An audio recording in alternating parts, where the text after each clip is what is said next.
Hi mga Mars, again, welcome to another episode of Babae Diaries. And welcome namin kayo sa Season 2 ng episode namin na ito. And we're very excited for today because ang daming issues na brought up for the past week. And we want to discuss it further.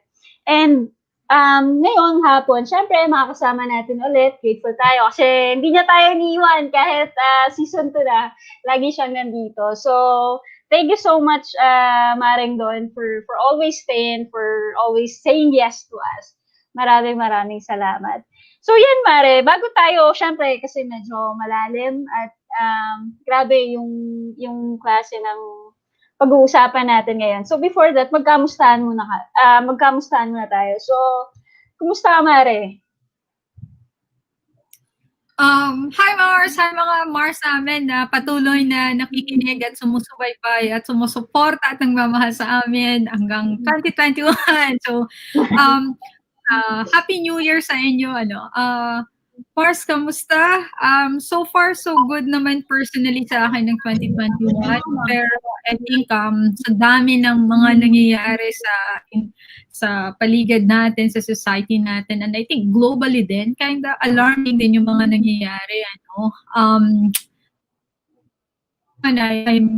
I'm kind of scared, kasi parang hindi ito yung 2021 na pinipray ko sana for the world. Yes. Pero, Yes. hindi inevitable talaga itong mga nangyayari. Kabilang kilos protesta, pagdampot sa mga freedom fighters sa Hong Kong, at ito nga yung mga nangyayari din dito sa Pilipinas. Ikaw, Mars, how's 2021 treating you so far? Siguro personally, I think it's getting better. Hopefully, di ba? Kasi, it's been a very difficult year for me for the year 2020. But now I can see like, really a better future for everyone. Hopefully talaga. Kasi ang hirap na medyo bumungad sa atin. Dalawang bad news eh. Yung isa, insidente rin ng namatay na pagkamalan, and the other one was this case of Christine, which is definitely heartbreaking. Pero nga, sabi nga natin, we're not here to judge whatever happened. Let our system, or let kung ano man yung facts na presented, yun yung mag-judge for that. But at the same time, syempre, ngayon, syempre, moving forward tayo. So, I'm really excited for this year because sobrang grateful tayo because we've reached 901 subscribers. So, and we ended the year, bago matapos yung taon, we actually had 888 subscribers, which I think for me is a very lucky number because parang sa akin medyo it's about infinity numbers. So, ano yun, naniwala ka ba doon? But, yun yung mga like belief ko. So, feeling ko magiging successful to for Babae Diaries and at the same time for Life Guide. So, I'm very excited.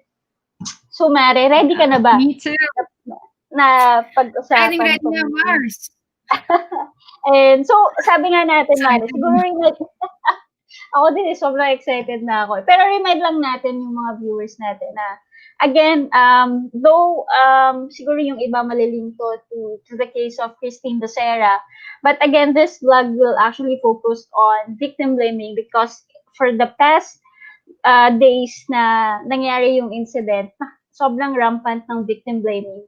So this talk or this discussion is not isolated sa case niya lang, but actually for the case of everybody na nakaranas ng victim blaming and ng rape. And again, trigger warning sa mga manonood. I hope if you think you're not ready to watch this, it's fine. We respect you. And for those who are ready, please bear with us, ready with our things na i-discuss namin. But we'll definitely do our best na to lighten it up pa rin and na hindi masyadong mabigat. Kasi syempre, ibang usapin talaga yung klase ng victim blaming. But dami natin gagawin. Kung di-discuss din naman natin kung paano natin, how can we prevent this and what can we do about victim blaming and the rape culture that we have in the country. So, ready ka na ba, Mare? Sige. Kahit mabigat ang usapan natin, we'll keep it lighter. Sige. Yes. And bago pala tayo magsala, sana sa mga nanonood, sana share nyo to sa Facebook nyo, sa Instagram nyo, or sa stories nyo, because we want na mas marami pang makapanood dito, mas marami pang makaalam regarding this because importante siya na discussion na dapat nalalaman natin for us to be able to stop these things. So ayan, Mare, I just wanna ask, even before this starts, I'm always like, I always wanna ask, kung ano ba ibig sabihin ng rape culture and what does it does? Ano bang ginagawa nito sa klase ng kultura na meron tayo?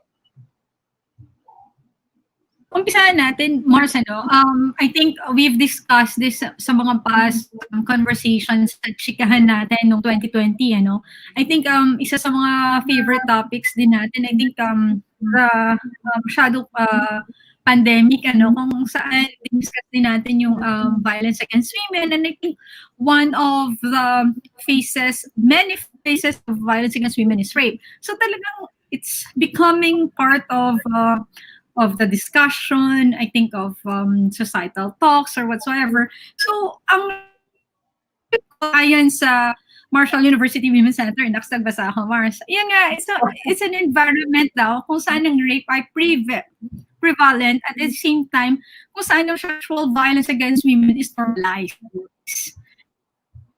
At the same hindi na to excuse yung media, at the same time yung popular culture. So, paano siya na-perpetuate? Yung rape culture is perpetuated sa paggamit ng mga misogynistic languages, objectification of women's body, yung parang ina-glamorize natin at parang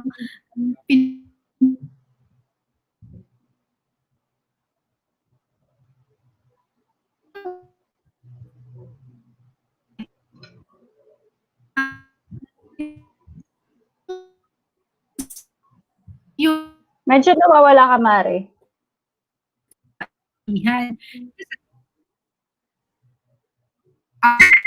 Pero okay na ba, Mars? Ayan, better. Wait lang, may net.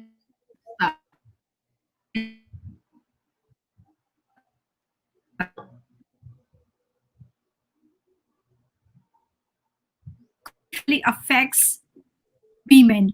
So kababaihan talaga yung lag na bi-victimize ng rape culture. That Mars, parang ang dami na nating nawi-witness, marami na tayong nakikita sa TV, sa Facebook. Kasi it's the kind of culture na kung saan yung remarks ng mga politician natin, I think the president has always been, saying some misogynistic remarks about different women. Target niya lagi si VP Lenny. Those things are part of rape culture. Isan lang pala, yung as simple as joke, na kasi lasing naman siya. Normalize mo ng rape culture na parang it's okay na nangyari yung mga ganitong bagay. So, yun but generally gay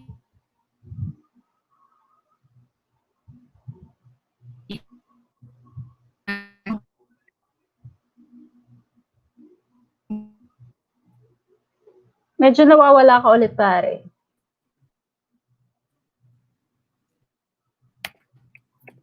Ayan. Yan. Naririnig na kita ulit. Okay. Mars, nawala ba ako? I think I did. Nawala ka. Okay. So, sa parts kaya ka na? Doon sa I think doon sa misogynistic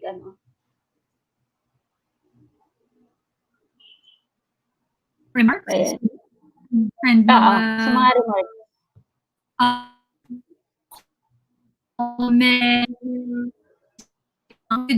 Especially I think by the president.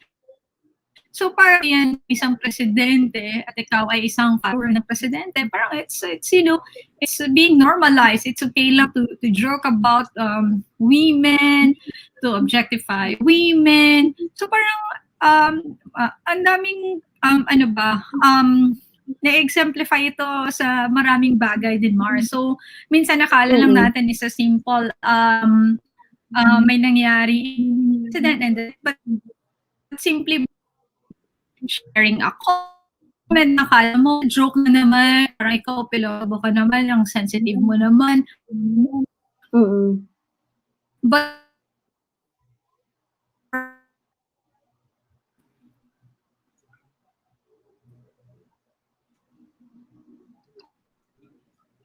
Ayun, medyo nawawala ka, Mare, ulit.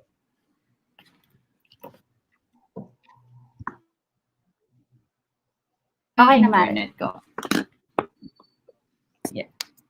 Okay na. Okay na. Okay lang yan. Hindi na talaga 2021, ano, yan, PLDT. Baka PLDT, pwede naman. Ayusin nyo naman ang internet connection namin. Ayun. Yeah. Sige.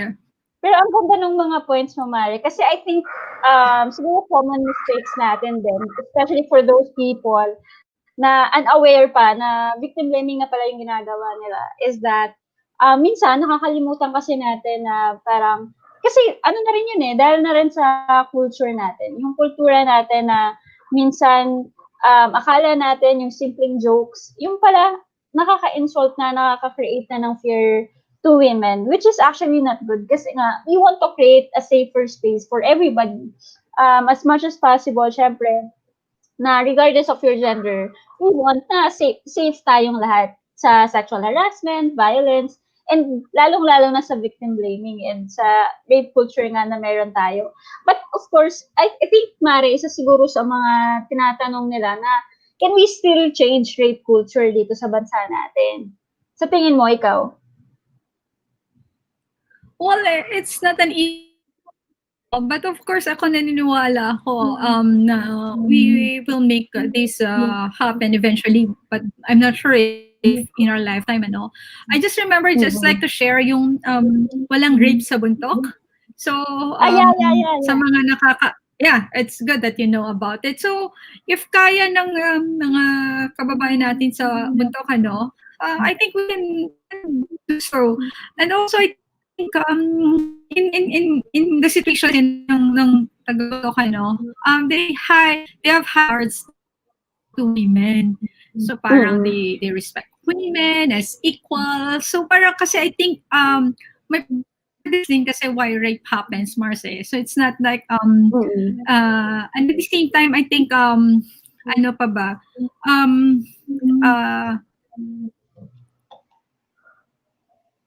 yeah, I think kakayanin naman but patuloy tayo sa pag-usapan natin. Let's conversations like na encourage fellow women, especially fellow women, ano, to speak about their situation, their experiences. So para natin at the same time, there will be proper mechanisms on how to assist them to change the laws, those stuff, ano. So kailangan talaga na we get the stories ng mga kababaihan din para ano din natin ma-share at mabahagi ito sa lahat, ano. At the same time na it's a call to action din. Kasi I think there's a study by UN Women na there's about 35% of women around the world na nagsasuffer ng sexual violence. And I think about these percentage are 120 million girls ang nakaka-experience ng rape for sex and other sexual acts. And I think ito sa Pilipinas, every hour may nire-rape. So tingnan mo, grabe yung large scale itong pandemic na ito, no? Yung rape. Nakakaloka, nakakatakot din, nakaka-alarma. Pero ikaw, anong sa tingin mo? Can we address this? Can we, end this rape culture? Yeah, kasi ako, for me, Mare, I think, eto, sa mga viewers natin na nanonood, for us kasi to be able to really, stop or end this type of culture, especially both victim blaming tsaka rape culture, is for us to educate the next generation and to educate yung generation din ngayon na importante na pag-usapan natin to, magkaroon ng discussions, magkaroon ng, open, kung maging open tayo, that we are actually not attacking anyone's gender. We are not attacking men. We are not attacking anybody. Kung meron man tayong we want to end, it's the predators eh. We want them to stop. You want them na itigil mo na yan. Bakit? Una-una, may mga batas na nagsabi na pwede kang makulong, malaking pagkakasala mo. And they also need to know the impact na kine-create nila sa mga taong nakaka-experience nito. And to actually tell them na no one deserves to feel that way. Alam mo, Mare, yung isa sa mga, ako naka-experience ako ng victim blaming. Yung pinakamasakit doon is parang when people tries to blame you for something na alam mo naman sa sarili mong hindi mo kasalanan pero nagigilty ka kasi they are pointing it out. They are pointing it out na ikaw kasi naging pabaya ka, ikaw kasi when paano naging mukbay? Nakita niyo ba ako nung time na nakaka-experience ako ng harassment? Nakita niyo ba ako nung nandun ako? Alam niyo ba yung suot ko? Alam niyo ba yung katahiwan ko? Diba? I think these types of things, and importante to na na-address to sa mga tao kasi pag hindi natin na-address to, pag hindi natin pinag-usapan to, ang mangyayari sa atin is we're gonna, talagang wala mangyayari sa atin. Talagang magpapatuloy at maging cycle na to. And remember, the moment na isa pa to kasi sa mga kailangan talaga i-address natin. Kasi 'di ba merong mga bystanders na wala man lang ginagawa to actually stop or end this. You want to educate them also that they can do something. If they cannot confront the person who's actually committing a violence, at least call people or call the authorities na pwedeng makapag-engage at pwedeng makapagpigil ng mga ganito. Kasi minsan nakakalungkot eh, na parang ang ending karamihan ng mga cases dito sa Pilipinas is ang ending, di na lang nagre-report, di na lang nagsasabi. Bakit? Kasi takot mo husgahan, na parang kunyari parang iniisip nila na kasi you have a promiscuous life eh. Kasi ganito, kasi ganyan. I think yun yung pinakamalungkot na part because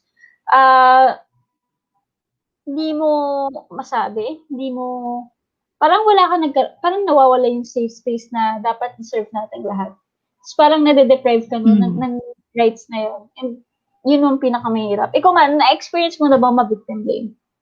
And how does it affect you? Dito sa context na victim rape, malalim Mars eh. Pero I think, usually kasi, bigyan lang natin yung definition yung natin na nakikinig din yung rape victim blaming actually kasi it occurs when yung victim survivor ng rape is unfairly blamed for the role in the rape and carrying another burden on how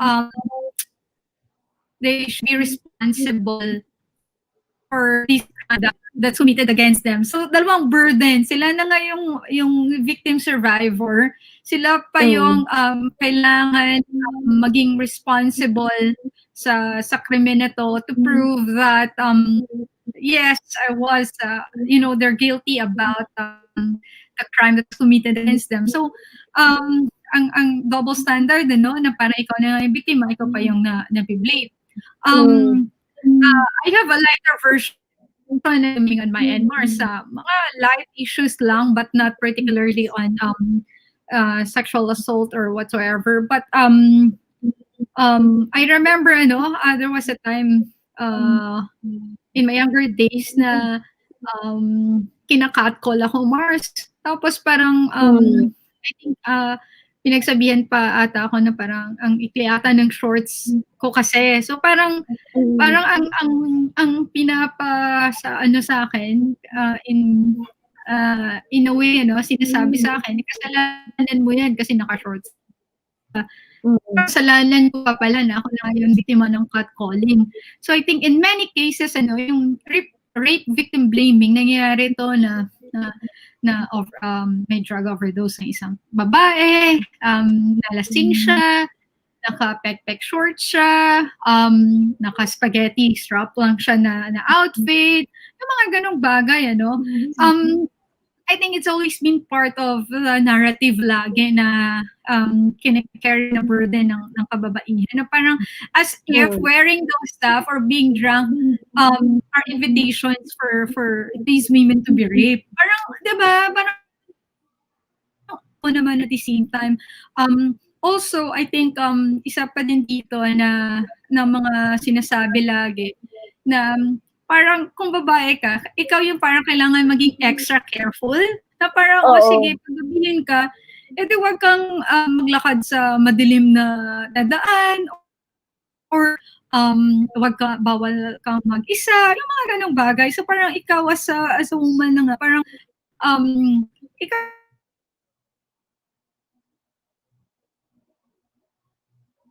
wear some lipstick or I think yun yung victim blaming on some instances yan, Mars. Yeah, tsaka kasi, alam mo Mare, siguro yung pinakamahirap dito, yung talagang hindi nakikita nila, yung, kumbaga wala silang lente ng biktima.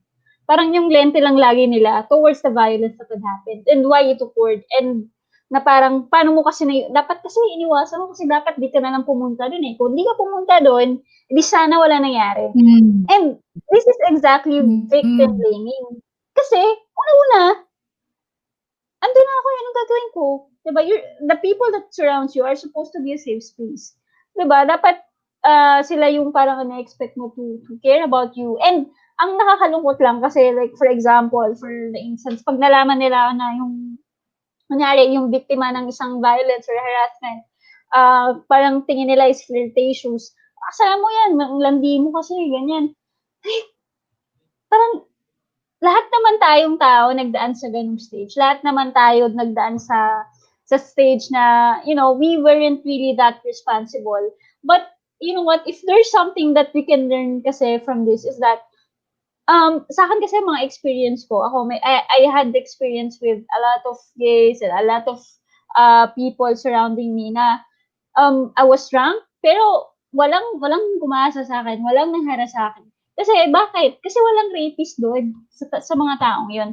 They know the value of a person. They know na kaibigan nila ako at hindi nila ako kumbaga gagawa ng masama because they respect the friendship, they respect the person. And I think we should be like that to everybody. We should respect yung lahat ng tao na nakakaranas ng ganitong tsaka ang bigat na nung nararamdaman ng tao, parang bibigatan mo pa kasi dahil sa paninisi mo, 'di ba?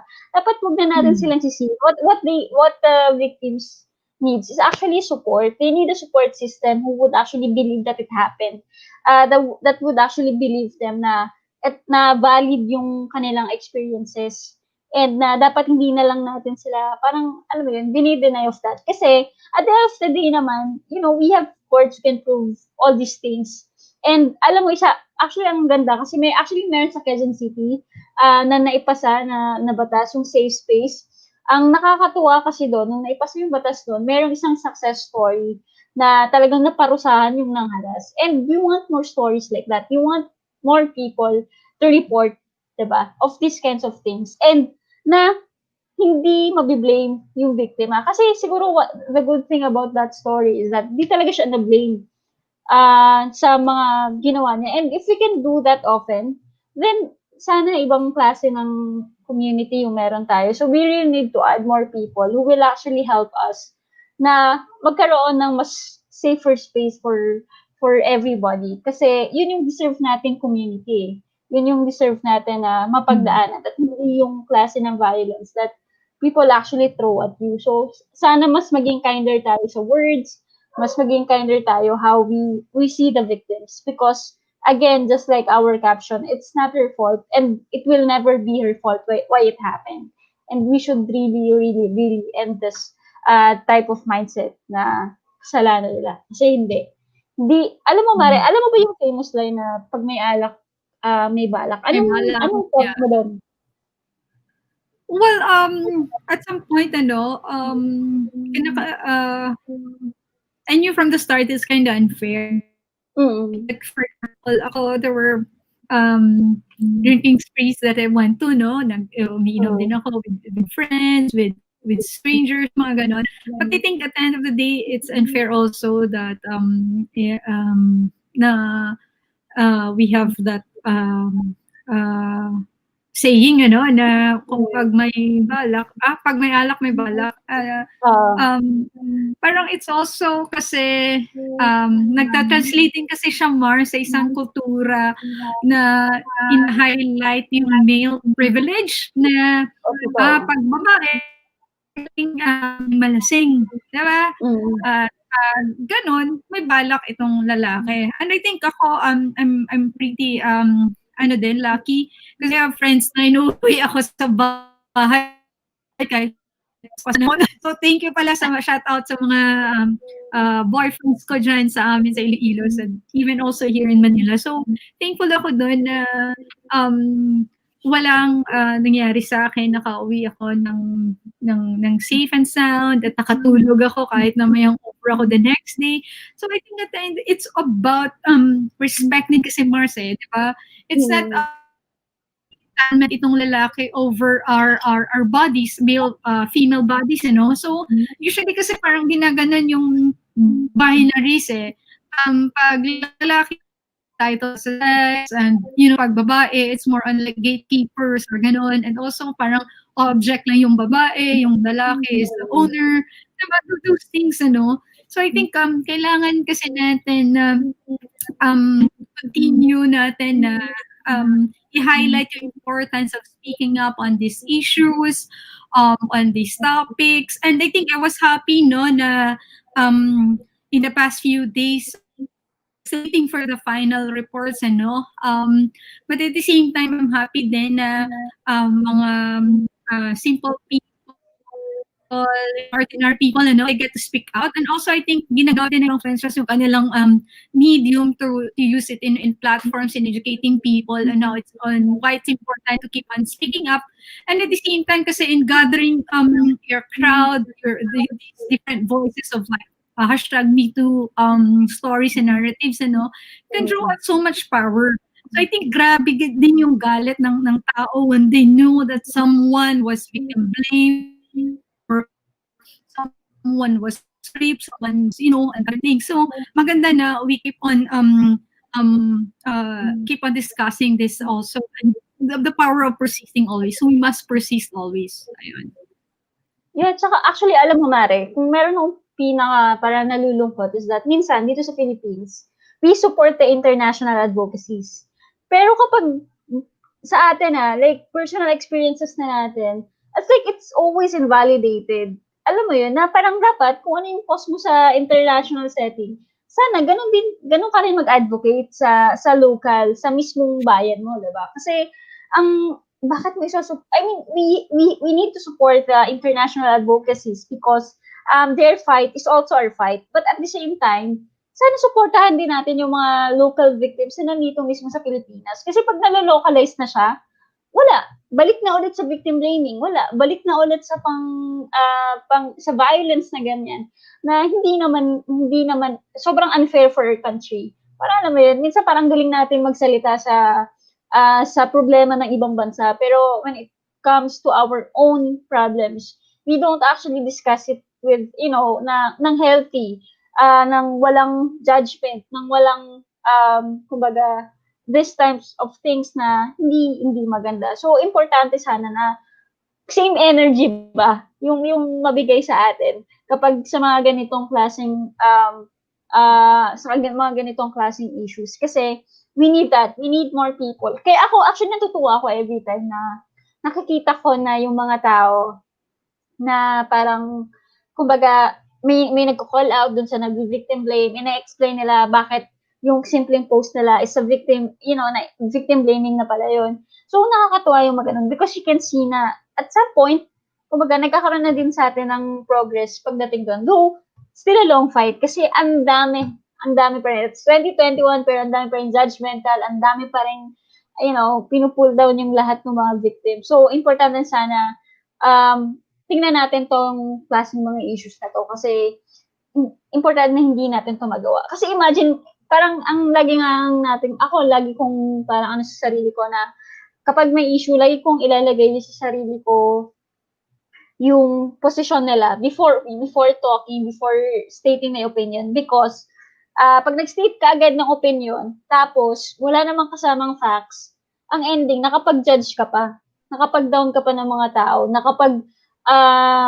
Kumbaga na-pull down mo sila agad without even knowing the facts.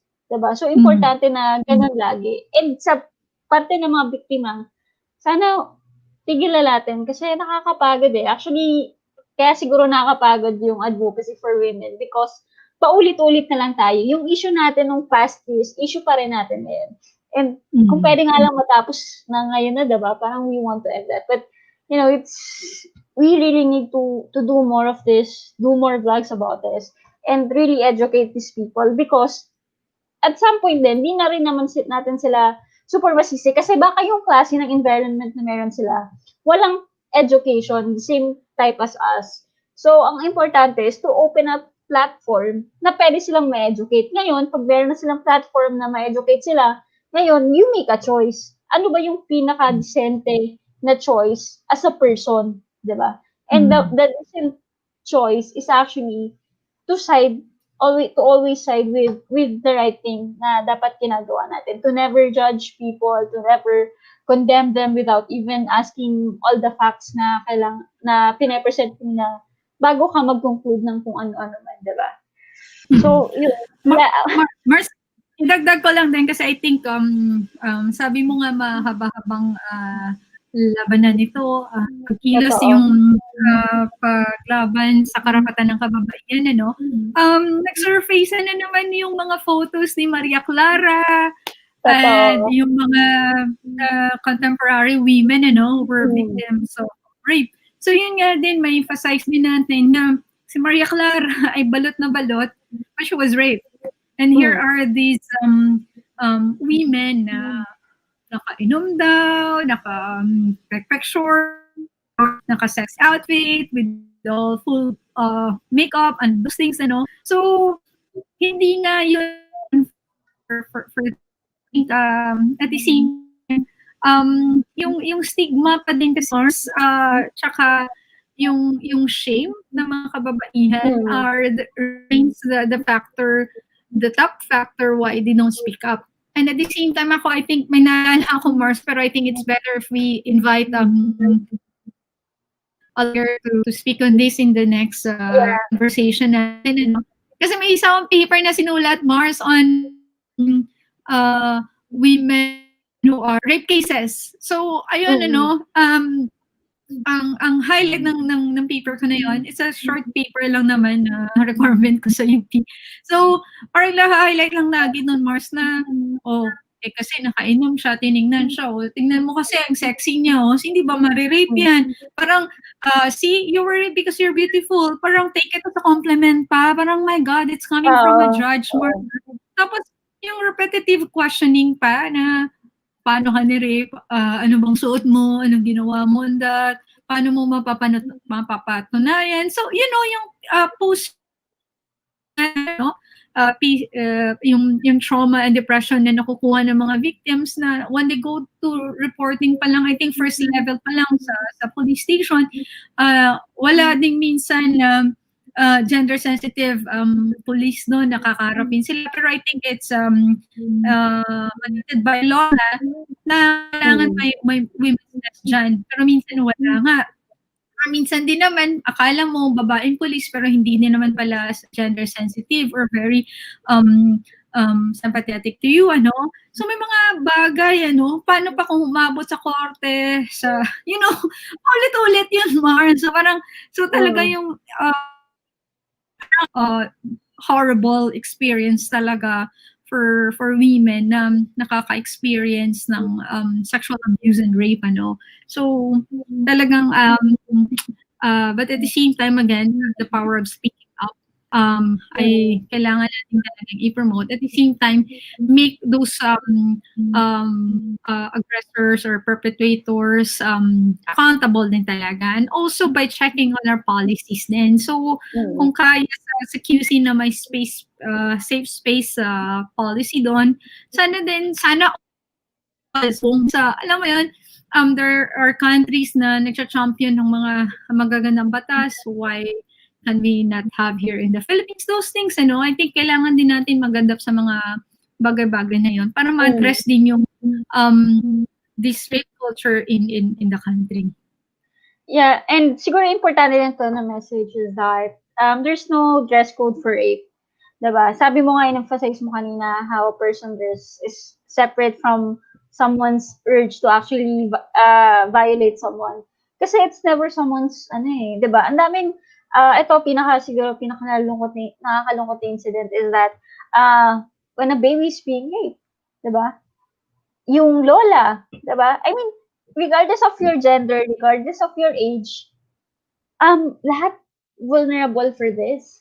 So, you can't just blame it sa, kasi sexy ka. So, anong rason mo dun sa matanda? So, anong rason mo dun sa baby? So, na-arouse pa dun yung dahil naka-diaper siya.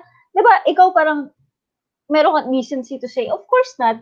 Diba? Of course, hindi yun yung dahil doon. Bakit niya ginawa yun? Kasi rapist siya. Kasi hindi niya nare-respeto yung pagiging tao nung kanyang biktima. Diba? Yun lang yun eh. Ang sobrang isa pa na sobrang na-frustrate din ako actually is that merong mga selective na parang, hindi, ganito kasi nangyari dyan. Pero pag yung babae, for example, yung the way she dresses, para sa iba provocative, parang, ikaw, for sure marirape ka. Alam mo yung sobrang nakakalungkot na ganong statement. So parang, ba't sinasabi mo yan? Diba? Dapat safe space. Dapat, hindi yan yung sinasabi mo. Kasi, hindi naman rason yung boobs ko. Actually, sabi mo nga yung sa Bonto kanina na, kung bakit itong mga tribes na to, kitang-kita nila yung buong katawan ng tao. Bakit hindi sila nang rape? Bakit hindi sila, kumbaga, walang rape doon? Kasi, walang rape sa kanila eh. Nire-respeto nila yung katawan ng tao. And we also need to do that same way. So, dapat the same energy yung gawin natin dito. Na bakit dito sa lungsod, diba? Or sa city. Na parang kung sinasabi natin na civilized tayo, pero bakit parang yung pagiging tao natin, parang hindi sumama sa progreso gano'n, diba? So, sana magkasama yun. Sana it's working hand in hand para. Diba? Ang ganda ng sinabi mo, Mars. Tayo civilize kung tutusin, tapos pero yung ugali natin very, outdated pa. Parang monstrous and, animalistic tayo in terms of that. So, yun, kasi ang exist naman ng being a culture ng Mars, ibasa ko somewhere, parang isa siyang kanta na lagi mo siyang naririnig na sa bahay, sa mga kaibigan mo, sa TV, dahil sa nakikinig ka sa mga remarks ng presidente, or sa ninong politiko man, or whatsoever. Parang siya, until ikaw din, ginagawa mo na lang din. Di ba? So, yun nga din ang mahirap dun eh. Kasi pag tumatak na talaga sa'yo yun, na immortalize mo siya eh. Parang it lives in you. So, without really sometimes knowing the action or the words or the language, parang wala ako ginawa ko to, cool ako, lalaki ako, madami akong chicks, mga ganon. And mind you pala, ako, sinisita ko mga kaibigan ko pag sinasabihan nila yung mga babaeng chicks. Kaya, I enjoy. Ang tao yan, babae yan, pwede man sabihin yung pangalan or whatsoever, bakit tawagin yung chicks. It's a mystic languages. At mga minsan, ako, as a feminist, kanila, I do my best na ma-educate sila at maturuan din in a way, no? In small and simple ways lang na magrespeto sila sa isang tao, especially sa kababaihan. Ayun. Yeah, actually, alam mo nung nakaraan kasi, meron ako, I had this conversation with a person that, that's a stranger. And then, he was telling me na, kasalanan daw ng victim. Kasi, a woman is weak. Ganun yung statement niya. And I was like, what? That's so sexist. Sabi nga, I'm not sexist. Sabi ko, you know what? That's sexist. You're stereotyping women and sinasabi mo na weak yung women and we're not supposed to go out, we're not supposed to, dapat sa bahay lang kami, nakakulong lang kami, di ba? Alam mo yung parang Ganun yung dating nung conversation. And it saddens me kasi akala nung iba, parang alam mo yun, as a woman, bakit it's 2021 pero ang tingin nyo pa rin sa amin mahina, ang tingin nyo pa rin sa amin we can protect ourselves. Pero bakit hindi natin kino-call out yun ng babastos, 'di ba? Dapat sila yung sinasabihan nyo, hindi kami. Hindi tayo mga babae. Kasi hindi naman natin kasalanan yun eh. 'Di ba? Ang lungkot lang na hanggang ngayon, mahina yung tingin nila sa atin na kailangan lagi natin may taong or may lalaki na laging dapat andyan to guide us, to actually protect us, na kapag lalabas tayo, kailangan may kasama tayong lalaki. Alam mo yun, it's really frustrating. That's really frustrating as a woman. Kasi parang, hindi siya liberating, hindi siya empowering. It actually lessens your voice to actually go out at night. And at the same time, yung ang lungkot na parang, alam mo yun, ang lungkot na, kunwari,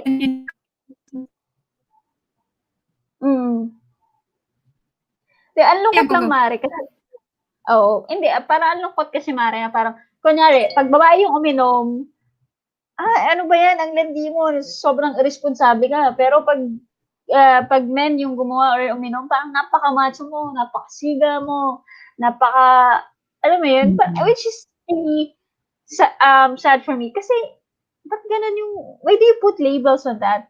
Can't we just all be, the same person? Can't we be just equal as you? Not because we're women na ganun agad kami na malandi. Alam mo yun, parang, grabe yung pag-label sa mga babae, 'di ba? Parang wala kang right uminom, wala kang right malasing, wala kang right na alam mo lahat ng privileges na actually meron ka. It's all about male and female sexuality eh. So parang okay lang din kasi lalaki siya, nag-explore siya. Pero pag babae engage into pleasure or sex, parang it's a different thing. Parang kababae mong tao. Tapos kasi boys will be boys. Those statements, they're really true and they're powerful. Also, I think in conversations also, Mars, ayun, gaya sa nakausap mo, no? Minsan sa mga nagko-comment, parang sasabihin, well, naawa ko sa kanya, pero sana kasi bakit naman kasi uminom naman si ate girl, o ayan, this oras ng gabi umiinom ka, tumutongga ka kung sino-sino yung kasama mo. So, yun yung flags na, Mars, na parang hindi, parang static sa victim, but at the same time, victim blaming pa din kasi, naawa ko sa kanya, dapat bigyan siya ng hustisya.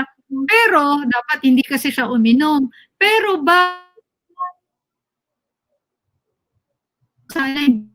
sana hindi yan lalasing. Or however, kung ganito ganon, nag-enjoy naman siya, wala namang problema. But at the end of the day, it's all victim blaming. Parang, no, it doesn't make sense pa din. Akala mo, you're trying to na for the survivor, pinopromote yung conversations of but then na minsan na-aware ka, na parang this is in guise of showing concern and sympathy dun sa victim survivor. So, yun din yung mga conversations na everyday natin na nakasasalamuhan, So, I think sometimes Mars, we need to do actions din talaga. Not so much, but we must do always, yung mga actions din, and also by educating these people on gender-sensitive languages, and also expressing concern or support sa victim survivor and other things din. Kasi minsan akala natin in guys of dinidistansya na sarili natin na kasi siya ako ganito. So yung speaking of privilege and other things na so mahirap. Ayun. Totoo yan. So, sana nga ma-resolve natin tong type of things. Kasi, yun nga, minsan akala natin empathetic tayo or nakikisympathize tayo. But still, we end up still blaming the person.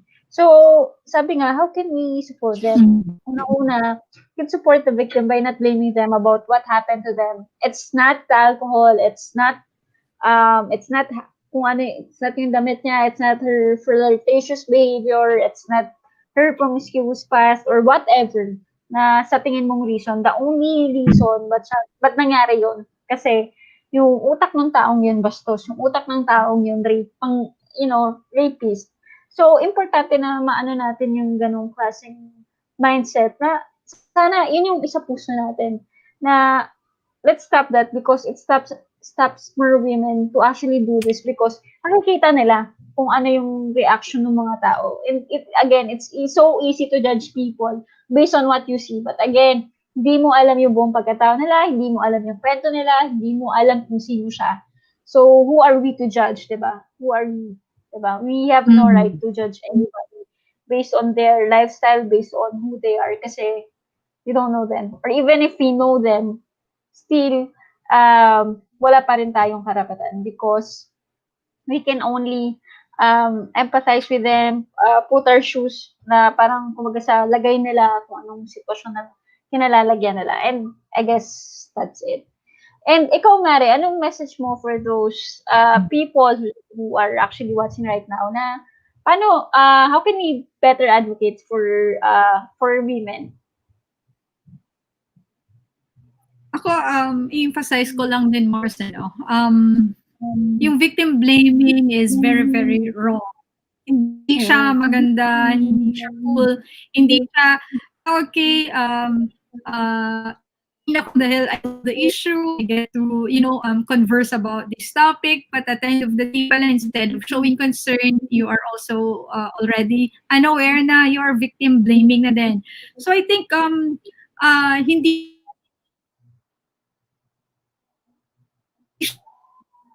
ayun, ako at the end of the day, i-promote natin yung mga culture natin na magaganda at mga traits natin bilang Filipinos, not those things na disgusting lang naman at for the sake lang na mag-chismis ka on that. It's very, very wrong to do victim blaming and also rape. Tapos, in terms of that, kailangan natin talagang i-reevaluate din yung kind of system that we are into. Kasi systemic din yung rape culture, let's stop using misogynistic context and start learning gender-sensitive languages.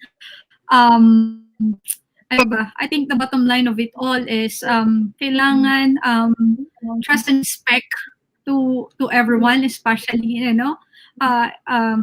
kasi at the end of the day hindi ka mag-iisip ng masama or something ano man yung balak mo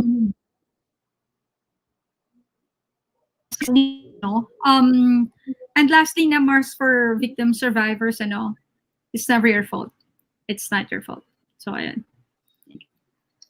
Yeah, ako naman siguro, just to make it a better place, I hope we can be like the people of Bontok. I hope we can be, like them. They don't have much. They don't have a lot of things that we have. But siguro, they are more. They are more than us. Alam niyo kung bakit? Because they have the decency. They have respect for human rights. They have respect for women and children. They have respect for a person regardless of their gender. And sana ganun din tayo. Sana ganun din tayo mga tao who lives here na mas educated, 'di ba? Kasi dapat nga tayo yung ganun eh. Pero look what happened. Na parang naging baliktad yung mundo. Na parang tayo pa yung mismong very easy to judge people of their lifestyle, very easy to judge people of their lives na we shouldn't be. And sana we can create more safe spaces here and we hope na mas marami pang maki-advocate sa atin for women can actually do a lot of things. You can create your own support group. You can create activities that promotes equality and then something that promotes women bilang isang malakas, independent, and a very kumbaga independent woman na yun naman talaga tayo na sana i-change na natin how we perceive women. Women are not weak, women are not vulnerable, women are supposed to be, in a safe space na deserve nating lahat. The same as the kind of privilege that, that men has or that men have. So sana ganun din tayo. Sana maging mas decent tayong mga tao. Siguro last message na lang, Mare. what's your last message for those people na who wants to advocate too?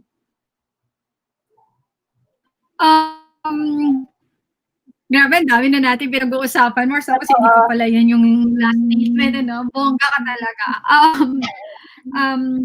Siguro, I think, you know, these are societal issues, and I think as everyone is invited to be engaged, you know, to be educated on this, and most importantly, in terms of engagement, yung participation din. Kasi there are instances, I think, okay tayo sa online, but the real battleground is also outside the social media. Well, that shows solidarity, you know. It's also important na sama-sama tayo, palakasin natin yung mga boses natin. We've seen that in history, you know, when women of the world unite, talagang may na-achieve tayo together when we're stronger. And I think recently lang din, pakapasok lang ng taon din, Mars, ay napasa yung batas sa Argentina kung saan ay bawal na yung criminalize sa mga babae resorting to safe abortion. Ayun, so free and legal abortion. Makikita mo doon pag nagsama-sama ang lahat, babae, lalaki, LGBT, lahat ng hanay, lahat ng sektor ay malakas yung pwersa natin at talagang may magandang naidudulot, ano. So sana din ay yun, we start by also unlearning, relearning, and learning again. So magbasa tayo, pag-aralan natin yung mga pangyayari, and also re-evaluate what we have learned. No? Kasi minsan, kinalakihan natin pala, akala natin okay na yun, at ito yung the way na pinalaki tayo or itinuro sa school natin bilang isang estudyante tayo. So, patuloy tayo sa pag-aaral para maintindihan natin at sama-sama tayo mag-persist and resist. Yes. Thank you so much, Mare. Sana marami, sa mga Mars natin nanood, sana marami kayong natutunan, and we hope na sana nakatulong to para magkaroon tayo ng better understanding on how to prevent or to stop or to end victim blaming and the rape culture that we have in our country. So maraming salamat, Maring doon. And again, para sa mga subscribers natin, I hope you'll not forget to like, subscribe, and click the bell button for more updates about our vlogs. Marami pa kayong pag-usapan sa vlog na to. We're gonna talk about abortion, we're gonna talk about reproductive health, and other issues of women. Sana subaybayan nyo yan. And abangan nyo rin yung aming another set of raffle because sa February, it's the anniversary of the vlog of yung vlog. So, we're very excited for that. So, sana abangan nyo yan. Marami pa tayong premyo na ibibigay para sa inyo. And that's again this Niq and Maringdon. Thank you so much for being here. And see you on Friday for our next vlog. Maraming salamat and have a great day, everyone. Happy weekend. Bye, Mama Mars. Bye, Maringdon. Thank you.